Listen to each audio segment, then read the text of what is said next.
गिरिराज जी के परम भक्त थे श्री माधवदास जी। एक बार एक काशी के विद्वान गोवर्धन धाम आए, जो सबको शास्त्रार्थ में हराते रहते थे और लिखवाते थे।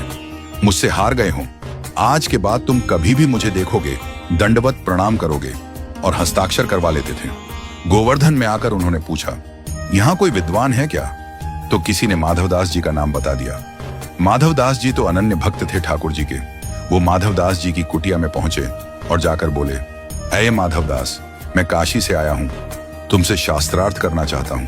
माधवदास जी बोले, शास्त्रार्थ प्रारंभ होने से पहले ही मैं अपनी हार स्वीकार करता हूं। वैष्णव का स्वभाव नहीं होता विवाद में पड़ना।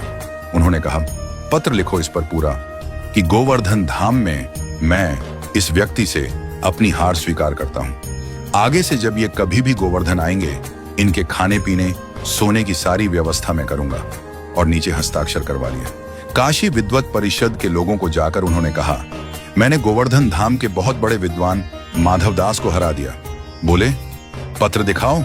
तो वो पढ़ने लगे, गोवर्धन धाम में श्री गिरिराज जी की सन्निधि में काशी से आए विद्वान को माधवदास जी ने बुरी तरह हरा दिया। बोले, तुम तो कह रहे थे तुम इन्हें हरा कर आए हो, इसमें तो उल्टा लिखा है। वो दोबारा गोवर्धन पहुंचे और माधवदास जी से बोले, ये सब क्या लिखा? माधवदास जी ने पढ़ा। बोले, भैया, मैंने ये नहीं लिखा था, मैंने तो अपनी पराजय ही लिखी थी। ये बदल कैसे गया मुझे नहीं पता। बोले, अब ये काम नहीं होगा, अब दूसरा काम होगा। बोले, अब क्या करना है बताओ, वो भी तैयार हूं करने को। बोले, अब हम दोनों में शास्त्रार्थ होगा, और जो हारेगा उसे चप्पलों की माला पहनाकर, मुख पर काजल, पूरा कालिख पोत कर उसे गधे की सवारी करवाई जाएगी पुरी में। माधवदास जी बोले, मुझे स्वीकार है, मैं शास्त्रार्थ नहीं करना चाहता, मैं हार गया। आप गधा बुला लो, माला बना लो चप्पलों की, जो कालिख पोतनी है कर दो, मुझे बैठा के सब घुमा लाओ। और माधवदास जी बोले कि इस सबसे पहले मैं एक बार 5 मिनट के लिए गिरिराज के दर्शन करो। विद्वान से बोला, जाओ जल्दी करके आओ।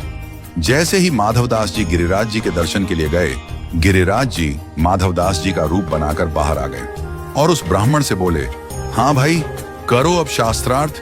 और गिरिराज जी ने शास्त्रार्थ में उस विद्वान को बुरी तरह हराया, माला पहना दी चप्पलों की, मुख पे कालिख पोत दी और गधे पर बैठाकर उसकी सवारी निकाली। इतने में ही माधवदास जी असली वाले दर्शन करके बाहर आए।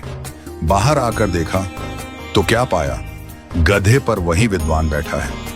माधवदास जी बोले, ये तुमने क्या किया? मैंने तो 5 मिनट का समय मांगा था दर्शन का, तुम खुद ही बैठ गए, खुद ही कालिख पोत ली। वो बोले, बात मत करो मुझसे, एक तो हरा दिया, ऊपर से मजाक उड़ा रहे हो। बोले, मैंने कब हराया? मैं तो दर्शन करने गया था।